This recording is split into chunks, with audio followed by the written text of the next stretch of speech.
అన్న war 2 so first వరకు okay అన్న, కంప్లీట్గా ఒక 4-5 యాక్షన్ బ్లాక్స్తో నడిపించారు.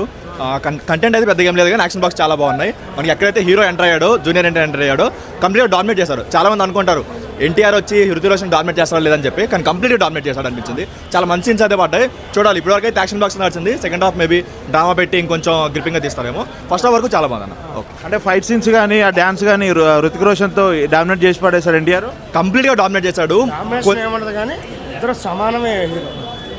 ఇప్పుడు ట్రైలర్ మీరు చూసారంటే ఎక్కడ మొత్తం సింగిల్ ఎక్స్ప్రెషన్తో ఉంటాడు, బట్ మూవీకి వచ్చేసరికి సర్ప్రైజ్ ఫ్యాక్టర్లో కొంచెం కామెడీ సెన్స్ కానీ అవి కానీ యాడ్ చేశారు. చాలా వరకు బాగుందన్న. కాకపోతే ఏదైతే సాంగ్ ఉందో సలమాన్ సాంగ్ ఉందో అది నెక్స్ట్ లెవెల్ వచ్చింది.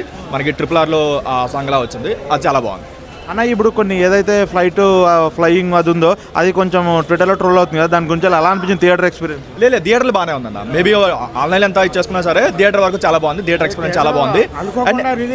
యాక్షన్ బ్లాక్స్ వరకు నెక్స్ట్ లెవెల్ ఉన్నాయి. అది ఇదే కానీ ఒకటేంటంటే డబ్బింగ్ ఒకటి అంత సింక్ అవ్వలేదు అనిపించింది. ఇది కంప్లీట్గా ఒక బాలీవుడ్ డబుల్ మూవీ అని చెప్పుకోవచ్చు. కాకపోతే గ్రాండ్ ఎంట్రీ, ఎన్టీఆర్ గారికి మాత్రం గ్రాండ్ ఎంట్రీ.